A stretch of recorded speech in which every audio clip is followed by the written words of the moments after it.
Good evening. So nice to see everyone on the stage and in the audience. And I wanted to congratulate all of you on receiving 15 Emmy nominations this year. Amazing. And 3 wins, including lead actress, directing, and outstanding writing. Very, very well done. And at all the events I've been hosting lately, I also want to extend a thank you to making television during COVID. This is no small feat. You kept everyone safe, including yourselves, your staff, your writers, so thank you so much. We desperately needed the show, so thank you. Really appreciate it. There you go. I liked Phyllis Diller when I was a kid. I just thought she was hysterical. I'd never seen a woman do anything like that, and she looked like she was having the best time. And I dressed up as her at a costume party when I was about 11 years old. I would love to have a picture of that. But yeah, I mean, I never thought about pursuing something like that. But, and of course I watched Soupy Sales, and none of you can remember that. We know who Soupy Sales is. For some reason, and I know this is going to sound sacrilegious, I was not a fan of Lucille Ball. What? Stone her! I remember as a child very specifically watching a show. I love to watch it now. It's very nostalgic and I just love it. It reminds me of a wonderful time in my life. But I remember thinking, why is she pretending to be stupid? Why is she acting so stupid? She's being really stupid. It made me very uncomfortable as a child that she was doing that. But yeah, Phyllis, I loved Phyllis. So great. Good choice. Hannah? I many, but I would say probably Jim Carrey. Gene Smart. I meant to say Gene Smart. Did I say Jim Carrey? Weird. I thought Gene Smart, Pet Detective was a really good movie. Yeah. Lost in the J, but yeah, I love Jim Carrey. Super hyperactive kid, so just like all of the physical. Did you torment your family with Ace Ventura impressions? Oh yeah. Yeah, I had a feeling. The Mask and Liar, which, I mean, like, when you, not to, like, be like, what's the deal with Jim Carrey movies? But, like, it really is that at a certain point by, like, Liar, they just were like, okay, Jim Carrey, but lawyer, go. Like, they just were, like, plugging what he was doing into various professions and things, which worked when I was 11. And to this day. So, yeah, probably Jim Carrey. It's a good one. And finally, the colorful gentleman at the end. Hello. I think that it was Sandler for me, but it was more of a Happy Gilmore moment. Interesting, Happy Gilmore, interesting choice. Shooter McGavin is here with us tonight. It was very that. Like I saw Chris McDonald was like, shoot up! It was very that, and I know that he gets that a lot, and that was what it was for me. I love it. It's a lot of influences and all wonderful. Thank you so much for sharing those. So Paul, it's neat, my chair swivels. I can turn, ooh. Paula Poundstone and Phyllis Diller and Joan Rivers, of course. And a piece of work had come out a few years before that, and it was the kind of thing where people like me, honestly, had seen her do red carpet stuff. And I didn't realize the legacy she had in comedy. And so we were kind of like, how do we tell the story of these women whose shoulders we all as comedians, the shoulders we stand on? How do we tell that story and have that same kind of experience for a character? Well, we need to get a character who's young, and we need to force that character to work for someone who she should have more reverence for, and who she has to Someone who maybe would have understand. only known Joan from Fashion Police, but not from her to stand. Exactly. Right. Or, someone who hadn't heard of Phyllis Diller, let's say. So for us, we just needed to get her to have to take that job, more so than anything particularly about the current state of cancel culture. And I think the other thing, in talking about those women and the struggles that they had, I think, one of the things that we're investigating is, it's called cancel culture now, but for so long, truly, Salem witch trials. It's like it's been happening for so long. This is not a new phenomenon. No, it's not a new phenomenon, and especially not. That's right. It's true. She's a descendant of a accused witch. Okay, so this is very kismet. But we really wanted to say, why is it that women are discouraged in so many ways in the arts, when honestly, straight white male people are encouraged, you know. And so Like it was Lenny that Bruce sort would of, have probably been canceled many, many, many times based Exactly. on the inflammatory things he said back in the day. exactly. So we tried to make it something that felt more universal and timeless and not necessarily rooted in today. And in fact, even though this is a show about comedians who are observational and oftentimes would probably be really referential to what's happening in current day, we try not to do that. We actually try to avoid doing that so that it's a song you can play over and over again. You know, so it's a show you can watch in 20 years and be like, oh, I still relate to that, and it's not just a joke about X, Y, Z. Can't think of anything current. Can't think of anything current at all. So It's hard to describe any of it as difficult in the sense that it was also enjoyable. I mean, seriously, I meant it, and I said this in a couple of interviews, that if I could have sat down with a piece of paper and described my next job that would have been my dream job, this ticked off every box.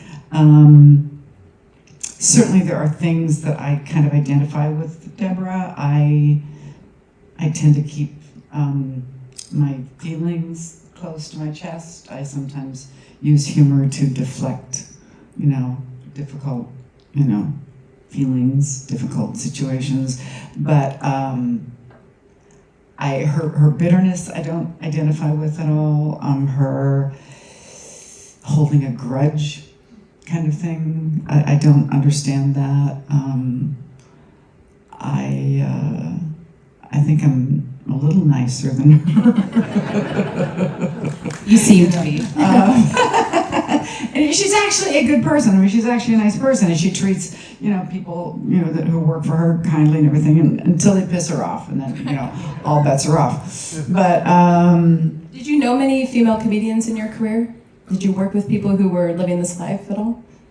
no, I didn't. I also wanted to say I was also a fan of Joan Rivers, especially early on in her career.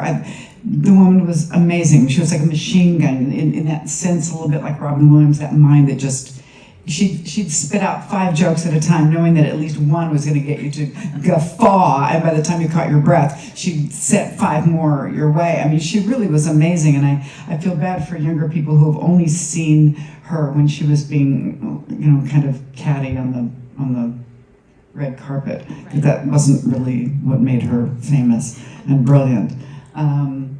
I mean, I always liked, I mean, I was sort of a family clown when I was a kid, and I liked, yeah, I mean, you look at family photos and everybody else is standing there smiling, and I'm going, you know, so I don't know what that means. Probably most people in this room had similar situations. I don't know what that meant, but yeah, no, she's one of the most complicated characters I've ever played, because her relationship to every single person in her life is so different. So different, and it's, I love that. I find that fascinating. Well, what's really special about what you've done is you created sort of a tribute to all these kind of forgotten women, but it feels totally like a new person that I haven't seen before, which is really hard to not sort of mimic either the mannerisms or the stylings of some of these women, like Elaine Boozler and a lot of these really love great Elaine Boozler. She was great too. Love Elaine Boozler. But you really created a brand new character, and I think that's Thank really you. Well, I mentioned. owe that to Yes. our writers. No. Yeah. That's to her. It's a team effort. It's Yeah. a team effort. Well, thank you for sharing that. That is really Thank you. wonderful. And Hannah, hello. Congratulations on your first TV role. Oh, thanks. No pressure at all, by the way. A comedy writer was like, It's really difficult, I'm sure. well, you know, I was going, okay, the process, it's downloaded. And also, like, the material.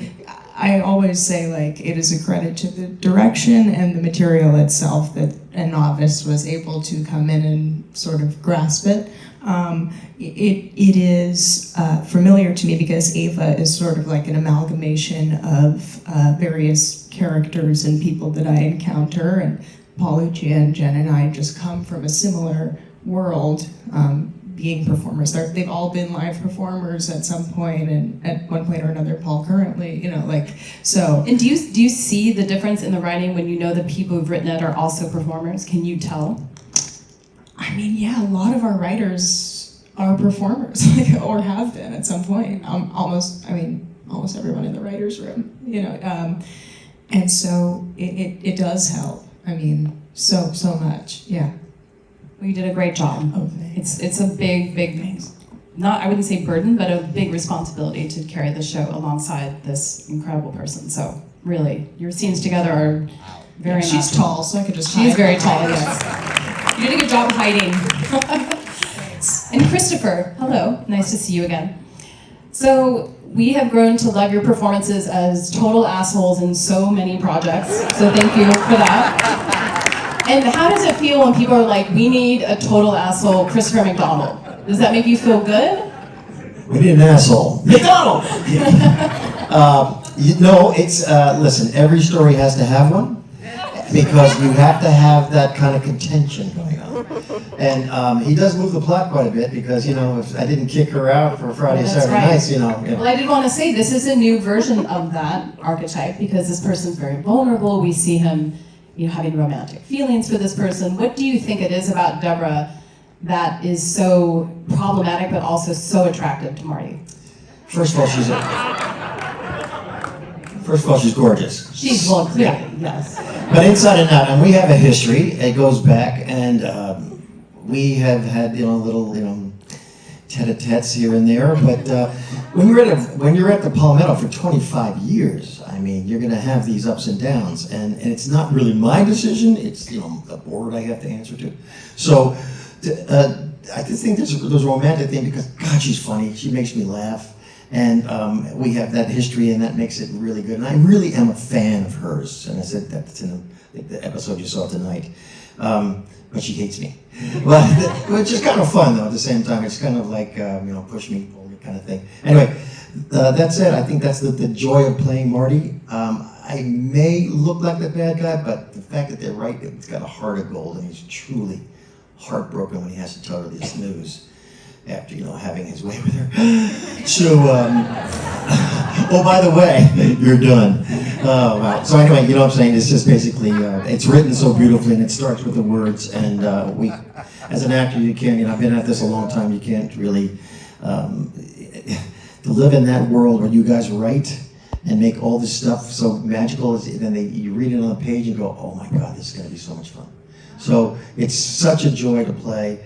It's such great writing, and it's such great people to play with, that I am very, very, very grateful. So I think Marty and Deborah have a mutual respect, in the sense that I think they probably both respect the fact that they've both really worked hard to get where they were. I mean, They're still thriving. He probably worked his way up from being a dealer to then being a pit boss, and then being and all that. And so they respect that, besides having an attraction. But she only sleeps with him when he's not married. I did notice that the writers make She sure only that sleeps with he's him broken up. between marriages. Exactly. Hey, you So have to now have I'm a good rules. girl. Thank you, Christopher, for sharing. you. This Thank is you. wonderful. And Mark, hello. Nice to see you. Well, and talking to Jen Paul and Lucia before, and what we found in the scripts of season 1, there is his relationship with his mother is the relationship that you see is relatively new. She wasn't necessarily that welcoming to who he was, and also we know that his relationship with his father was something that he has at least some type of resolution about, but he is no longer alive. So I can only craft that, if he's growing up this gay guy in this household, one of the things that a lot of us do as queer children or adolescents or whatever, especially if we don't feel that we're going to be accepted, is overachieve and start putting out fires and taking care of everyone and taking care of this. And if I can create a perfect world around me, then I will then be made perfect, because I am imperfect, I am flawed, I am not worthy of these things. So I think between that and his aversion to, therapy. She sort of gets from Deborah's I think that's one of the things they bond over, is how dumb the whole thing is. But I'm excited, not to give too much away, but that factor is explored in season 2 as well. And so I'm just really grateful to have a character that, with something to do. We look forward to that as well. You don't, I mean, in my experience as a larger framed black individual, it's kind of, you know, I've been a hangman. Bodyguard. I got to pull a young woman off of Usher Raymond once in 2006. That was really great. Usher Raymond, he's a R&B singer, and in 2006. Usher Raymond. Raymond. His name is Usher Raymond. Yes, he's from. I thought it was like a parade float or something. You pulled someone off of Usher Raymond? Large, it's also a Yeah, so that Macy's Thanksgiving Parade, Usher Raymond. No, that was about it. Well, we're happy to see you thrive. He's been in a couple productions of Hamilton. Yes, your niece's favorite musical. Okay. The one the car just can't stop playing. Well, thank you for sharing that. It's really poignant. Can't wait to see what happens for him next season. And I think one thing that's interesting is, one thing that we wanted to explore in the show is, and I don't know if this is answering your question about Hollywood versus Vegas, maybe it does. We wanted to explore cool kid comedy, because there is cool comedy and then there's uncool comedy, and it's kind of like, what does that mean? You know, what Stuff is our parents that? like to watch versus stuff we think is cool, but we actually sort of like our parents' comedy too. But That's we the don't, thing, we don't like to right? admit that we like. That's the thing. I was actually visiting the East Coast this summer when there was that moment when there was no COVID, and it was a great 2 weeks. It was really fun. And my dad was describing Harpo Marx putting his leg in this woman's hand, and he was describing it and tearing up, and made me watch it. I have to tell you something. I laughed until I cried watching this thing that I was like, what?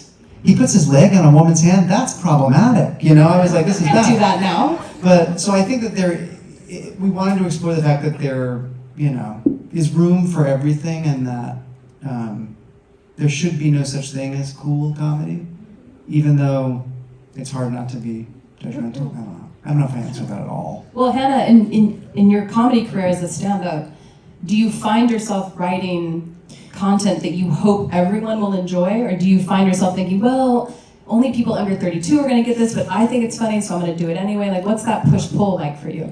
Oh, wow. I mean, I think about this every day, and have thought about it since the beginning of my journey to write comedy. There are many answers to this question. I never want something that feels too reference heavy. So like you were saying, like I do think that there is an inherent evergreen nature to things that are more sort of accessible for everyone. But I will say, because I just came right before we started shooting, I was on the road, I was in Florida, I was, all over the country, middle, south, other directions. And I don't change my act depending on where I am, but it is received differently, and that's okay. Like, Where was it received poorly? I mean, randomly, I had an off night in Chicago, but that was like, Really? yeah, that was just like, I was in my head, and I wouldn't be mad at Chicago for that. That's like the hub of weirdo alternative comedy. It is. So that was just it was also huge theaters, pitch black. I was just like, I can't connect. It's a whole, anyway. Well, COVID makes it hard too, I'm sure. Yeah, no, but I mean, honestly, Florida, we did 4 cities in Florida, fabulous. Wow. So to answer your original question, She's big in Florida. really good, really good. A lot of different And by the way, people in I'm Florida. like, to me, Hillary Clinton is a Republican. Like, I am a communist, like fully. So I'm not changing my material for that. Best believe. But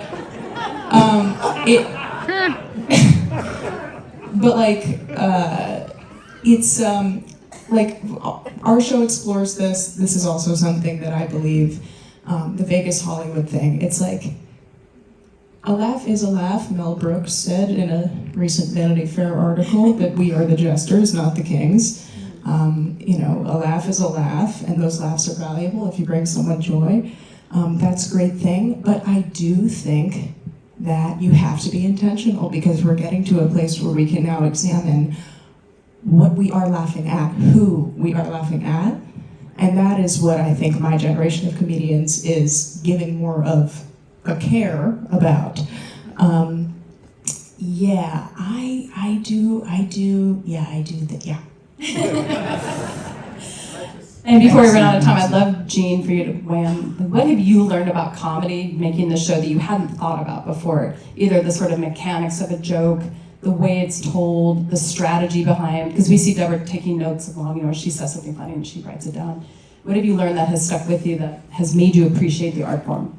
Well, I was just thinking about what Hannah was saying, is I think that we're on a pendulum right now, which is a good, healthy pendulum, where we are now questioning how we get humor from possibly at other people's expense.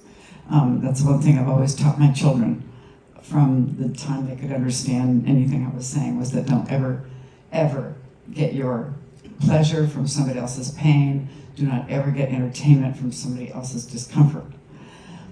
But at the same time, I do think that we have lost our sense of humor. But that's okay, we're learning, and I think hopefully the pendulum will swing to a point where we all can respect each other and have our sense of humor again. I think one of the most fun things about our show is the kind of the generational difference between our attitudes. I mean, because I personally agree, and I think Deborah would agree with me, that I think a lot of people just go for shock value and comics, and there's a huge difference between getting people to laugh at something because it is so shocking what you said. It's either very blue or just very inappropriate, and people will laugh. They will laugh, and they might laugh big, but it's coming from shock. It's not coming from genuine, I recognize that this is a really funny thing. That's the thing I love about her live act, is that she is so clever and so individual and so specific, and never is gross or inappropriate, and it's all cerebral and hilarious. And I think when you look at really good comics, even the ones who sometimes get blue when they do nightclubs and stuff, but their really brilliant stuff is it's just clever. It's very, very, very clever. And if your laughs are dependent on hurting people, maybe just write better jokes. Maybe just try to be funnier. That maybe it's harder. Right, it's harder. Right. But that's okay. That's right. It doesn't cost anything to make it better. That is true. And I just want to thank everyone for being here tonight. I think we've learned.